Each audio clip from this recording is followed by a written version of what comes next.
Hello दोस्तों, आज मैं आपके साथ काजू पनीर की रेसिपी शेयर कर रही हूँ जो बिल्कुल ढाबा स्टाइल में बनाई गई है। और इसे बनाने के लिए जो जो इंग्रेडिएंट्स लगेंगे उसे मैंने डिस्क्रिप्शन बॉक्स में मेंशन कर दिए हैं, आप वहाँ जाकर देख सकते हैं। तो चलिए बनाना स्टार्ट करते हैं। सबसे पहले हम प्याज को उबालेंगे। यहाँ पर मैंने 3 मीडियम साइज़ की प्याज लिए हैं। इसे हम पानी में डालेंगे और इसी के साथ मैं यहाँ पर इसमें डालूँगी 10 से 12 लहसुन की कली और 1 इंच अदरक का टुकड़ा, और करीबन 2 से 3 मिनट के लिए इसे उबालेंगे। जैसे ही हमारा प्याज लहसुन अदरक सॉफ्ट होगा हम इसे एक प्लेट में निकाल लेंगे और ठंडा होने के बाद इसका पेस्ट बना लेंगे। इसी में थोड़ा सा पानी और डालेंगे। उसके बाद हम इसमें डालेंगे 4 मीडियम साइज़ के टमाटर और इसे भी 2 से 3 मिनट के लिए उबालना है। जैसे ही टमाटर सॉफ्ट होगा हम इसे एक प्लेट में निकाल लेंगे और ठंडा होने के बाद इसका पेस्ट बना लेंगे। अब एक कढ़ाई में हम 2 बड़े चम्मच तेल गरम करेंगे और उसके बाद अब इसमें डालेंगे काजू। यहाँ पर मैंने 100 ग्राम काजू लिए हैं और इसे 2 से 3 घंटे के लिए गला के रखा था। हल्का ब्राउन होने तक हम इसे भूनना है। तो ये हल्का ब्राउन भी हो गया है और एकदम क्रंची भी हो गया है। हम इसे एक प्लेट में निकाल लेंगे और इसी कढ़ाई में हम डालेंगे पनीर को भी हमें हल्का ब्राउन होने तक भूनना है। और यहाँ पर मैंने 200 ग्राम पनीर लिया है और इसे बीच बीच में इस तरह से फ्लिप करते रहेंगे ताकि ये कढ़ाई में चिपके नहीं। और जैसा कि आपको दिख रहा है पनीर का कलर चेंज हो गया है, ये ब्राउन हो गया है। तो अब हम इसे एक प्लेट में निकाल लेंगे।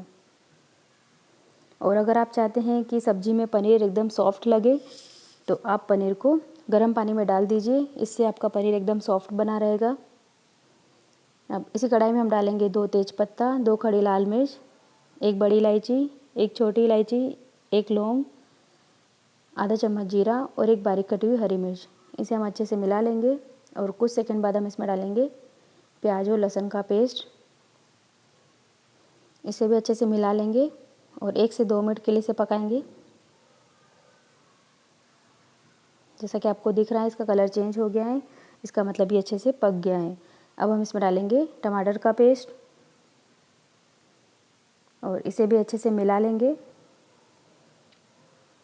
और 2 से 3 मिनट के लिए इसे पकाएंगे। हम इसे ढक कर रख देंगे और बीच बीच में हिलाते रहेंगे ताकि ये कढ़ाई में चिपके नहीं। 2 से 3 मिनट हो गए हैं, हम चेक करते हैं। ये देखिए टमाटर हमारा एकदम अच्छे से पक गया है, ऑयल भी छोड़ दिया है और इसका कलर भी चेंज हो गया है। अब हम इसमें डालेंगे काजू और मलाई का पेस्ट। ये हम ग्रेवी में थिकनेस लाने के लिए डालते हैं। इसे अच्छे से मिला लेंगे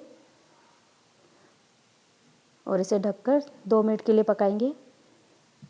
2 मिनट हो गए हैं, इसे हिलाकर देखेंगे। ये देखिए एकदम साइड में ऑयल छोड़ दिया है। अब हम इसमें डालेंगे मसाले। 1 चौथाई चम्मच हल्दी पाउडर, आधा चम्मच धनिया पाउडर, 1 सवा 1 चम्मच लाल मिर्च पाउडर, आधा चम्मच जीरा पाउडर और इसे अच्छे से मिला लेंगे। कुछ सेकंड तक पकाएंगे और उसके बाद हम इसमें डालेंगे थोड़ा सा पानी ताकि हमारा मसाला अच्छे से पक जाए। तो ये इसने ऑयल छोड़ दिया है। अब हम इसमें डालेंगे काजू और पनीर डालने के बाद हम इसे अच्छे से मिला लेंगे और 1 मिनट तक इसे इस तरह से चलाएंगे। और उसके बाद हम इसमें डालेंगे पानी। मैं यहाँ पर वही पानी यूज़ कर रही हूँ जिसमें मैंने प्याज और टमाटर को उबाला था। और करीबन 1 कप पानी लिया है। थोड़ा सा पानी और डालेंगे और इसे अच्छे से मिला लेंगे। यहाँ पर मैं 1 छोटा चम्मच नमक डाल रही हूँ, आप अपने स्वाद के अनुसार डाल सकते हैं। अब हम इसे ढक कर रख देंगे और 2 मिनट तक पकाएंगे। और 2 मिनट बाद हम चेक करेंगे। ये देखिए एकदम पनीर में ऑयल ऊपर आ गया है। तो ये हमारा काजू पनीर तैयार हो गया है। अब हम इसमें गरम मसाला डाल देंगे या आप कोई सा भी पनीर मसाला डाल सकते हैं। और कुछ सेकंड बाद हम इसमें धनिया डालेंगे बारीक कटा हुआ और अच्छे से मिलाकर गैस को बंद कर देंगे।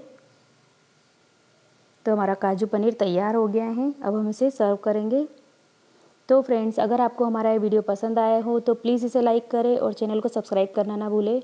और हाँ, हमें कमेंट करके ज़रूर बताइए कि आपको हमारा वीडियो कैसा लगा है। Thank you.